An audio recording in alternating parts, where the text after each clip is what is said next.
새벽 파워, 찬양 파워를 회복하라라는 제목으로 하나님 말씀 증거하도록 하겠습니다. 우리가 세상을 이겨야 됩니다. 마귀를 이겨야 됩니다. 그러면 더 강한 힘이 있어야 되겠죠. 그래서 오늘 우리에게 힘을 얻는 길을 보여주고 있습니다. 첫 번째는 새벽의 힘, 두 번째는 찬양의 힘, 두 가지 힘을 얻어서 더 강력한 종이 되라. 이게 주님의 말씀이라고 생각합니다. 첫 번째는 새벽의 능력을 회복하라입니다. 46편인데 특별히 5절이 핵심 말씀입니다. 그 뒷부분 보니까 새벽에 하나님이 도우시리라. 새벽에 도우시는 하나님을 만나야 강력한 종이 될 수 있다라는 것입니다. 이스라엘 백성들은 새벽을 참 사랑했습니다. 새벽에 기도하고 새벽에 능력을 얻고 그런 경험들이 많습니다. 왜냐? 역사적 체험 속에서도 있는 것 같습니다. 이스라엘 백성들이 뭐든지 처음일 때는 잘 못 잊잖아요. 근데 첫 번째 출애굽을 하고 난 다음에 첫 번째 기적이 홍해를 가르는 거 아니었습니까? 뒤에서는 애국 군대가 막 쫓아옵니다. 그럴 때 이스라엘은 다 건너가고 애국 군대가 그 홍해 한 가운데서 완전히 전멸하거든요. 그때 그게 언제냐? 새벽에 했다는 것입니다. 출애굽기 14장 27절을 보면은 모세가 그 손을 바다 위로 내밀매 새벽이 되어 바다의 힘이 회복된지라 애굽 사람들이 물을 거슬려 도망하나 여호와께서 애굽 사람들을 바다 가운데 덮으시고 이런 말씀이 납니다. 그러니까 새벽에 큰 승리를 맛봤다는 거예요. 그리고 15장에 넘어가면 거기서 뭐 새벽에 축제가 막 벌어져요. 새벽 찬양이에요. 새벽 찬양. 거기서 뭐 찬양하고 춤을 추고 난리가 난 거죠. 왜요? 기억하는 거죠. 그래서 이스라엘의 축제는 새벽에 일어납니다. 왜냐하면 새벽에 승리를 주시는 하나님. 첫 번째 홍해의 기적이 홍해의 승리가 새벽에 있었다. 또 하나 이제 광야 생활 끝나고 난 다음에 여리고성에서 승리. 그 뭐 하루에 한 바퀴 도는 거 아시죠? 7일째 7바퀴 돌고 소리 질렀을 때. 그게 언제였습니까? 그것도 새벽이에요. 여호수아 6장 15절 보니까 일곱째 날 새벽에 그들이 일찍 일어나서 전과 같은 방식으로 그 성을 7번 도니. 언제 돌았어요? 일곱째 날 새벽에 소리 지르니까 우르르 무너져 버렸다는 거예요. 여리고성이 언제 무너졌습니까? 새벽에 무너졌다는 거예요. 이것도 가나안 정복의 첫 번째 사건 아니에요. 그러니까 첫 번째 기억하는 거예요. 홍해의 기적도 새벽에, 여리고의 기적도 새벽에. 그러므로 새벽에 하나님께서 우리를 도우신다. 이거 민족의 역사 가운데 배어 있는 거라고요. 언제 하나님께서 승리를 주셔요? 새벽에. 언제 기적을 주셔요? 새벽에 주신다. 그거를 잊지 않는다는 것입니다. 그래서 오늘 이 기자는 굉장히 환난 가운데 있었던 것 같아요. 어려운 가운데. 1절 보니까 큰 환난 가운데 있다. 이런 얘기가 있고 뭐 땅이 흔들린다. 산이 뭐 흔들린다. 그러니까 위기 가운데 있는 거죠. 그런데 새벽에 도우신 하나님을 믿고 의지하기 때문에 나는 결코 두려워하지 않는다. 이렇게 고백을 합니다. 첫 번째 패러그래프인 1, 2, 3절 한번 읽겠습니다. 시작. 하나님은 우리의 피난처시요 힘이시니 환난 중에 만날 큰 도움이시라. 그러므로 땅이 변하든지 산이 흔들려 바다 가운데 빠지든지 바닷물이 솟아나고 뛰놀든지 그것이 넘침으로 산이 흔들릴지라도 우리는 두려워하지 아니하리로다. 실제로 이 시편 46편은 별명이 마틴 루터의 시편이다 이렇게 얘기를 합니다. 마틴 루터는 종교개혁을 하면서 성경을 우리는 로마서를 많이 읽었다고 생각하는데 그렇지 않습니다. 로마서는 외적으로 드러나는 메시지였고 마틴 루터가 종교개혁하면서 그냥 날마다 읽었던 게 거의 외우다시피 했던 게 시편이에요. 150편 1편부터 마지막까지 읽고 그래서 루터의 그 주석 가운데는 시편 주석이 최고의 권위가 있습니다. 왜냐하면 그 삶에서 뿌리를 내린 거였거든요.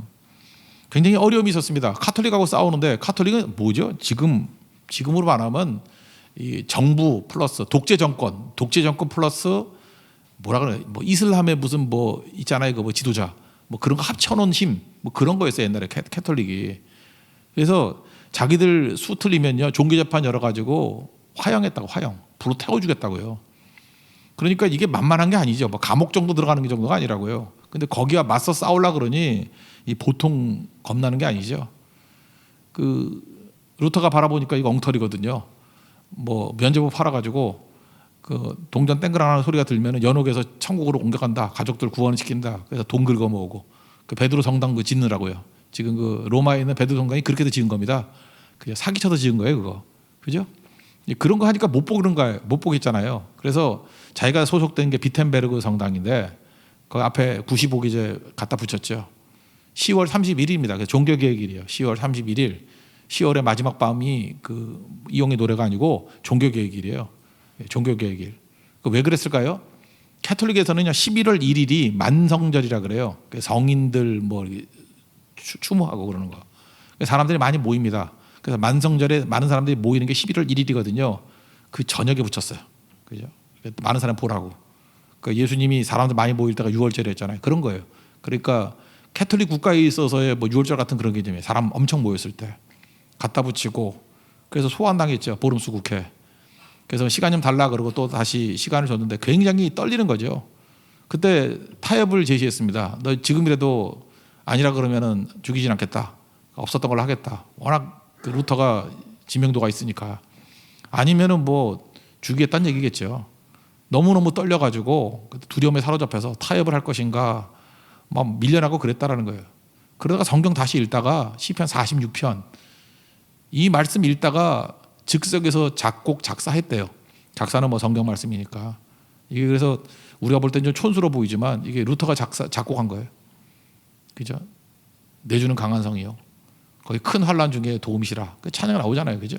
이거 찬양하면서 이거 반복해서 부를 때 두려움이 사라지더라는 거예요. 자기가 친한 친구가 있었습니다. 필립 멜랑이톤이라고. 멜랑이톤 그 인문주의자 중에 아는 사람 있죠. 멜랑이톤에게 편지 보낸 거에 그런 얘기를 해요.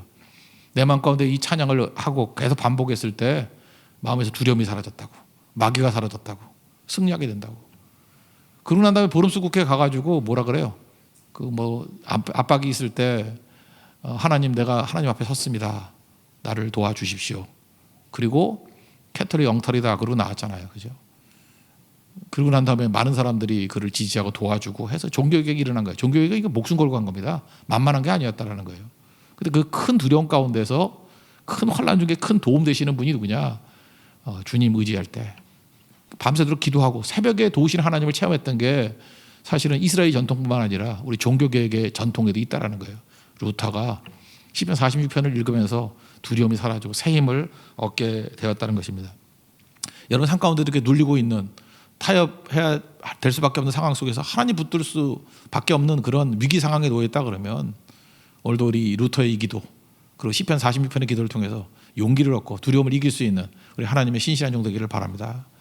그러고 난 다음에 또 얘기를 하죠. 실제 배경은 사실 이 말씀의 실제 배경은 히스기야 왕 때라고 얘기하는 것들이 있어요. 히브리 전통에 하면 히스기야 왕 때 있었던 찬양이다 이렇게 얘기를 합니다. 아수르 군대 사네립이죠. 아수르 군대가 와서 예루살렘 포위했습니다. 18만 5천 명이. 그 옛날에 전쟁 치면은 뭐 다 죽는 거 아니에요? 남녀 다 죽고 여자들 끌려가고 뭐 애들 끌려가서 노예되고 그러는 거 아니었습니까? 그때 밤새도록 기도했어요. 밤새도록. 그래서 어두움을 기도로 물리쳐버린 거죠.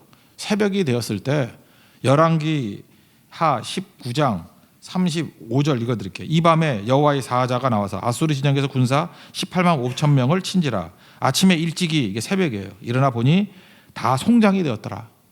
그러니까 하나님께서 뭐 자중질환이 일어났는지 뭐 전염병을 돌았는지 모르겠어요. 아침에 일어났던 18만 5천 명이 엄청나잖아요, 그죠? 다 송장이 되더라.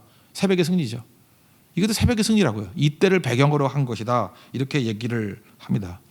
우리에게도 필요한 게 뭐예요? 이런 새벽의 기도를 통해서 새벽에 도우신 하나님의 능력을 통해서 말도 안 되는 일들이 현실이 되는 그런 것들을 체험해야 된다는 거예요. 누가 이런 승리를 맛봅니까? 새벽에 힘 없는 사람은 이런 승리 못 봐요. 잘 보세요. 홍해 누가 갈라요? 새벽에 새벽 파워가 있는 사람이 홍해를 가르는 거라고. 여리고성 누가 무너뜨려요? 새벽 파워가 있는 사람이 여리고성 무너뜨린다고요. 18만 5천이라는 대적을 물리치는 길이 어디에 있습니까? 새벽 파워에서 이런 능력이 나오게 된다는 것입니다. 이 능력 가운데 서 있는 우리 하나님의 종 되기를 바랍니다. 특별히 새벽에 기도하고 할 때 하나님께서 거기에 성령의 은혜를 부어주신다는 거예요. 그래서 그 다음에 이게 에스겔서 47장에 나오는 환상 비슷한 얘기를 해요. 그죠? 여기서 시내가 흘러가지고 사람들을 살리게 된다고. 이 말씀 이제 4절부터 나오는 말씀이고요. 제가 인상적이었던 그거예요.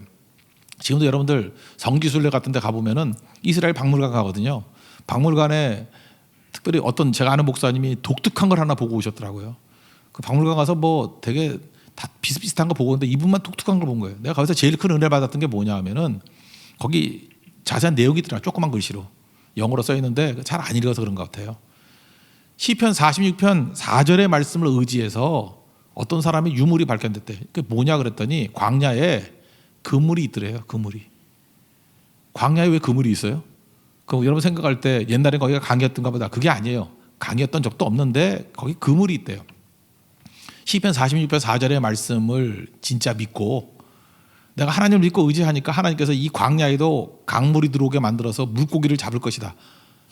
그러니까 이 말씀과 에스겔서 47장의 말씀을 진짜 믿고 그물 들고 나간 사람이 있더라는 거예요. 그게 유물이래요. 거기서 믿음의 흔적들. 근데 너무 작게 써가지고 다른 사람들은 패스했는데 자기는 그게 제일 큰 은혜가 되더라. 그런 거예요. 하나님 백성들, 우리가 여기서 그물 들고 나간 사람이 누구겠어요? 예배자들이거든요. 강이 흐르게 만드는 자들, 우리 예배자들이에요. 예배하게 될 때 광야에도 강이 흐르게 될 것이고, 말씀이 나오잖아요, 그죠? 거기서 고기를 잡게 될 것이고, 에스겔서 47장의 표현에 의하면은 죽었던 강이 살아나게 된다는 것입니다. 여기 새벽의 능력을 통해서 죽음에서 생명을, 또 광야에서 강이 흐르게 만드는 우리 하나님의 거룩한 종 되기를 축원합니다. 4절부터 그 다음 패러그라프 7절까지 한번 읽겠습니다. 시작. 한 시내가 있어 나누어 흘러 하나님의 성 곧 지존하신 이의 성소를 기쁘게 하도다. 하나님이 그 성 중에 계심에 성이 흔들리지 아니할 것이라. 새벽에 하나님이 도우시리로다. 문나라가 떠들며 왕국이 흔들렸더니 그가 소리를 내시며 땅이 녹았도다. 만군의 여호와께서 우리와 함께 하시니 야곱의 하나님 우리의 피난처시로다. 그러니까 뭐예요? 새벽에 하나님 앞에 기도하고 능력 가운데 서 있으면은 열국의 왕들 뭐 까불지 말라는 거죠. 아무것도 아니고 승리하게 된다라는 것입니다. 그래서 여기 뭐라 그래요? 떠들지 말라 그러죠. 떠들지 말라. 그죠? 아무도 떠들지 말고 하나님 앞에 서 있으라. 그런 얘기를 하는 거예요. 그 다음에 얘기가 이제 8절부터 마지막 11절까지 나오는데 내용은 이거예요. 동작 그만이에요. 그죠? 너희 가만히 있어 내가 하나님임을 알지어다. 여러분, 우리가 자꾸 이렇게 적극적으로 나서는 이유가 뭐죠? 하나님을 안 믿고 내가 한다고 생각하기 때문에 그래요. 내가 모든 일을 이루고 하나님은 그냥 보조로 도와주세요. 아니죠. 너희는 가만히 있어. 홍해 갈라질 때 그랬잖아요. 가만히 있어. 새벽은 새벽기도 나온다는 게 뭐죠? 열심히 뛰는 사람은 새벽기도 안 나와요. 왜 안 나오죠? 새벽에 가서 일하는 게 낫지. 새벽에 계속 공부하는 게 낫지. 뭐하러 예배를 나오냐고. 근데 새벽에 기도하는 사람의 특징이 뭐예요? 가만히 있는 거예요. 일은 하나님이 하신다. God works. 하나님 섭리를 믿는 거죠. 그러니까 너희는 가만히 있으라고. 홍해 때도 그렇죠. 너희는 가만히 있어. 여호와께서 일하시는 걸 보라고. 홍해 뭐 이스라엘이 갈랐어요? 하나님이 갈른 거지. 걸어가면 되는 거예요. 그래서 중요한 게 뭐냐면 8절부터 11절까지 내용은 그거예요. 동작 그만. 동작 그만. 주일이 뭡니까? 멈춤 신호예요. 하던 일 내려놔. 밤이 뭐예요? 동작 그만. 이런 거라고. 동작 그만. 문명, 이 문명이 우리에게서 빼앗아간 게 뭐냐 하면은 성찰의 시간을 뺏어갔어요. 밤이 없어져 버렸잖아요. 옛날에 밤 되면은 다 잤잖아요. 불이 없으니까. 그래서 밤에 성찰하고 밤에 휴식이 있었습니다. 근데 이제 계몽주의라는 게 인라이트먼트 아니에요, 그죠? 빛을 비추다. 계몽주의. 이 계몽의 시대가 와가지고 뭐 전기도 발명되고 해서 밤에 안 자잖아요. 밤에 안 자는 이유가 무엇입니까? 내 힘 가지고 더 해보겠다는 거 아니에요? 내 힘 가지고 더 해보겠다. 그러니까 새벽기도 못하는 이유 중에 하나가 뭐냐? 밤에 안 자서 그래요.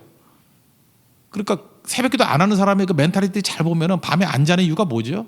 내 힘으로 뭘 더 해보겠다. 내 삶을 더 누려보겠다. 즐겨보겠다. 그러니까 그게 에고거든요. 자아가 죽은 사람이 일찍 잡니다. 뭐 내가 내 삶이 내 것이 아니고 주의 것입니다. 그런 사람이 뭐 할 일이 뭐 있겠어요. 그냥 맡기고 자는 거지. 그리고 밤중에 자는 중에 제가 일전에 한번 얘기했죠. 스키마라고. 스키마, 복수 스키마타인데 숙성의 시간이 된다고. 스키마라는 게 뭐냐면은 예를 들어 여러분들이 어떤 정보를 들은 게 있어요. 어떤 책을 읽은 게 있어요. 우리 아이들한테도 마찬가지로 공부시킬 때도 그냥 앉아서 계속 공부만 하면 절대 들어가지 못해요. 이게 뭐냐면 내 머리에 상자가 있는데 거기 지식을 갖다 막 쏟아 붓는 거예요. 그럼 이게 막 밖으로 흩어지고 막 다 안 들어가죠. 스키마라는 건 뭐냐 하면은 적정한 정보가 들어오잖아요. 그 밤에 자죠. 이렇게 숙성의 기간을 갖고 있잖아요. 쉬잖아요. 이렇게 쉬는 동안에 버릴 건 버리고 채용할 건 채용하고 정리할 건 정리되는 것. 그걸 스키마라 그래요. 그래서 스키마의 정의를 그대로 읽어드리면 정보를 통합하고 조직화하려는 인지적 틀. 그런 게 우리에게 있어요. 스키마라는 게. 대부분 죽어라 일하고 거지되는 인간들이 이래요. 스키마가 없어서 그래요. 일만 죽어라 하고 정리가 안 돼. 공부도 마찬가지예요. 여러분 공부 잘하는 애들 보면요. 공부하고 좀 멍하니 가만히 있어요. 그러면서 정리를 하는 거야. 이렇게 머릿속에 정리가 되는 거거든요. 어떤 때는 그냥 밥 먹고 산책 좀 하고. 그래서 정리가 되는 거예요. 그죠? 그런 게 있어요. 칸트가 산책 왜 하는지 알아요? 그 공부하고 난 다음에 걸으면서 스키마가 되는 거예요. 그게 정리가 되는 거라고. 근데 부모들이 공부를 못 해놓으니까 애들도 공부 어떻게 시키는지 모르죠. 그래서 죽어라 공부시키고. 이번에 광주에 어떤 아이가 확진됐잖아요. 애가. 확진된 게 문제가 아니라 걔가 지나간 그 행로를 보니까 눈물이 나. 학원을 7개 다닌 거야. 학교 갔다 와서 어디 갔다, 도보로 어디 갔다, 어디 갔다, 어디 갔다. 코로나 바이러스 걸린 게 아니라 걔 인생이 바이러스 걸린 인생이에요. 부모가 애를 그렇게 키우고 있다고요. 그 어린애를. 그러니 스키마 하니 뭐니 있겠어. 걔 인물 안 돼. 그래가지고 그 부모 때문에 그래. 부모 때문에. 이게 다 제정신이 아닌 거죠. 우리가 지금 다 이렇게 미쳐 돌아가고 있어요. 그냥 펄펄 뛰고 내 힘으로 다 되는 줄 알고. 그런데 하나님께 새벽에 도우신 하나님을 믿는 사람들은 맡기고 잡니다. 그래서 하나님께서 밤중에 그래서 새벽에 깨보세요. 그러면 밤에 걱정됐던 거 근심 걱정 사라져 버렸죠. 없어져 버리고. 그렇게 중요하다 그랬던 것들이 가치 없는 거네. 다 버리고. 그리고 정리 안 됐던 것들이 아침에 되면 정리가 다 돼 있어. 이거네. 그게 밤의 시간이에요. 숙성의 시간이라고. 하나님이 그런 능력을 주신다는 것입니다. 8절부터 11절까지 한번 쭉 읽겠습니다. 시작. 와서 여호와의 행적을 볼지어다. 그가 땅을 황무지로 만드셨도다. 그가 땅끝까지 전쟁을 쉬게 하시며 활을 꺾고 창을 끊으며 수레를 불사르시는도다. 이르시기를 너희는 가만히 있어 내가 하나님 됨을 알지어다. 내가 문나라 중에서 높임을 받으리라. 내가 세계 중에서 높임을 받으리라 하시도다. 만군의 여호와께서 우리와 함께 하시니 야곱의 하나님은 우리의 피난처시로다. 그럼 우리가 해야 될 일이 뭐예요? 새벽에 도우시는 하나님을 믿고 의지하면서 밤에는 잘 줄 알고 맡길 줄 알고 그리고 새벽에 돕는 하나님의 능력으로 일어서는 종이 돼야 된다. 결국은 이전까지 강박증에 사로잡혀 있던 마틴 루터도요. 이때부터 주께 맡기고 한 걸음 한 걸음 가다 보니까 동역자 나오고 또 필요할 때 지가 도망다니면 될 줄 알았더니 아니에요. 또 성주가 자기를 데려다가 또 보호해주고 그 보호 받는 동안에 뭘 했어요? 독일어로 성경 번역했어요. 그게 독일어 시초가 된 거라고. 우리나라에는 세종대왕의 훈민정음이 있듯이 독일에는 독일어의 뿌리가 성경이에요. 마틴 루터의 독일어 성경. 그게 걔네 훈민정음이라고. 그러니까 하나님께서 맡기니까 더 많이 이루어지잖아요. 홀로 뛰었으면 두려움 떨다가 아무것도 못하고 약간 마틴 루터 우울증이 있었거든요. 아마 망했을 거예요. 근데 새벽에 도신 하나님을 믿고 맡기니까 진짜 스키마 현상이 벌어지죠. 쓸데없는 건 버리고 필요한 건 채용하고 정리하는 인지적 틀 하나님이 다 붙들어 주신다는 것입니다. 너희는 가만히 있어 내가 하나님 됨을 알지어다. 믿습니까? 하나님 됨을 여러분 삶 속에서 증명하고 인지해가는 하나님의 거룩한 종 되기를 축원합니다. 그 다음에 47편인데요. 찬송의 능력을 회복하라라는 것입니다. 그 앞에 46편 먼저 이거 연결되니까 한번 더 알라못이라 그랬죠. 알라못에 맞춘 노래 거기 표제어를 보면은 그죠? 46편 알라못이 뭐죠? 연주 기호인데 지금 뭔지 몰라요. 그런데 성경에 보면은 알라못이라는 게 딱 한 번 나와요. 어디 나왔냐면 역대상 15장 20절에 보면은 스가랴와 아시엘과 쭉 하면서 8명의 그 연주하는 사람들 쭉 얘기가 나오고 비파를 타서 알라못에 맞추는 자요 그랬어요. 알라못에 맞추는 자요. 8명이 뭐 비파를 연주하는데 알라못에 맞춘대. 비파를 알라못에 맞춘대. 이거밖에 없어요. 여기하고 표제어에 있고. 그러니까 해석이 안 되는 거죠. 알라못이 뭘까? 그래서 추정하기를 그 알못이라는 히브리 단어가 젊은 여자란 뜻이거든요.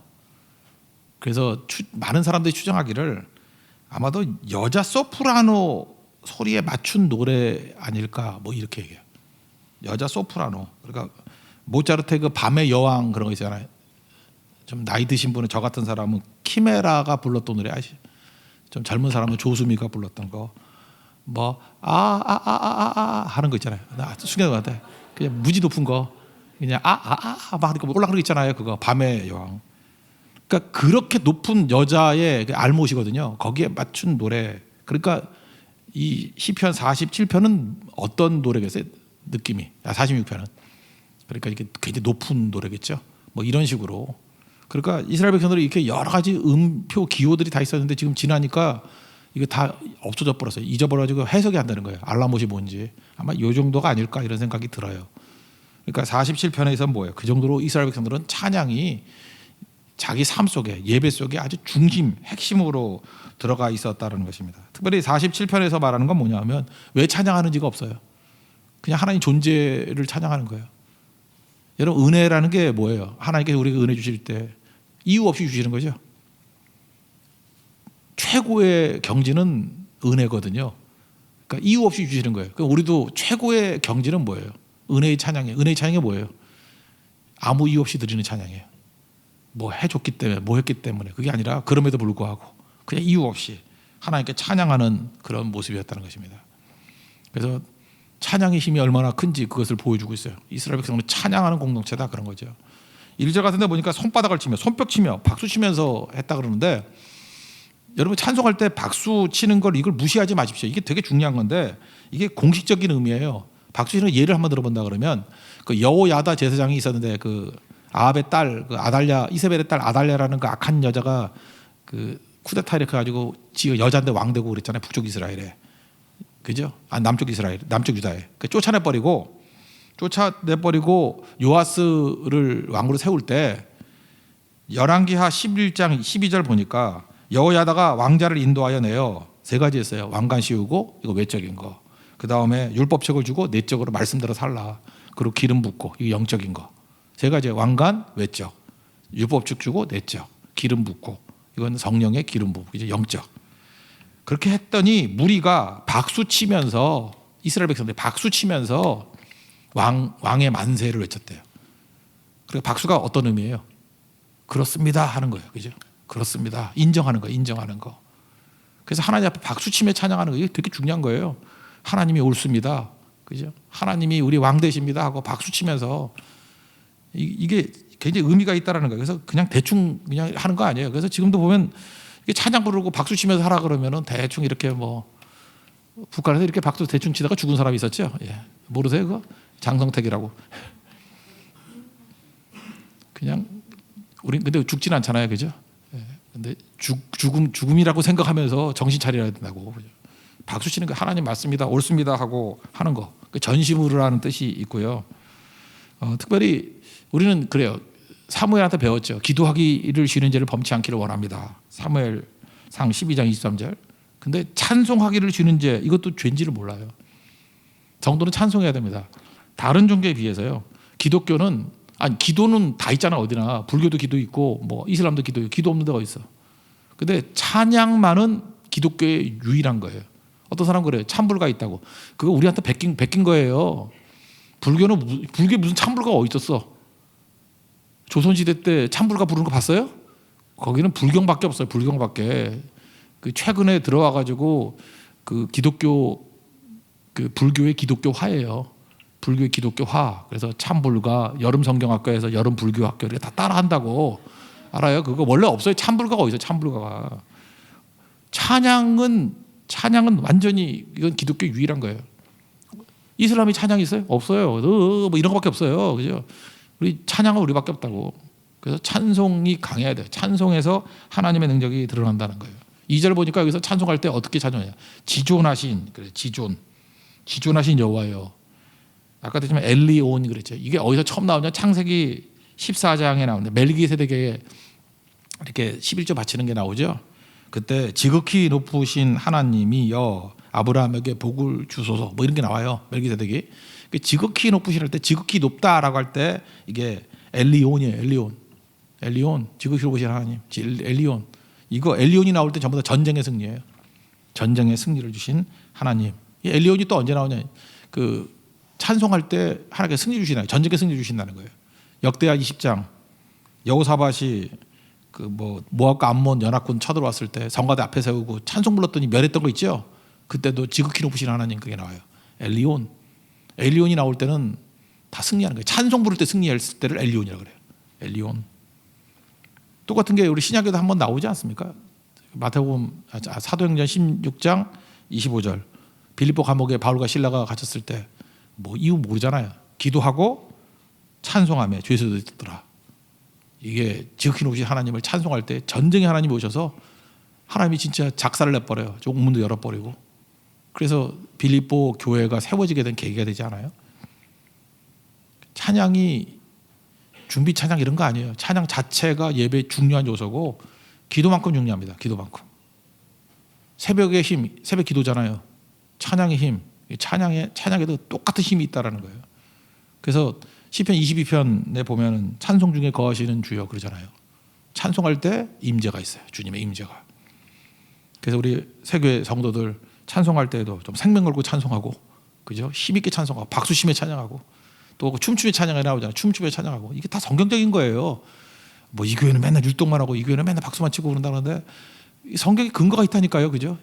이게 찬양할 때 박수 치는 건 인정하는 거예요, 그죠? 하나님 높여드리고 엘리온 지극히 높으신 하나님 그럴 때 박수 치면서 함성도 있어요. 함성 지르면서.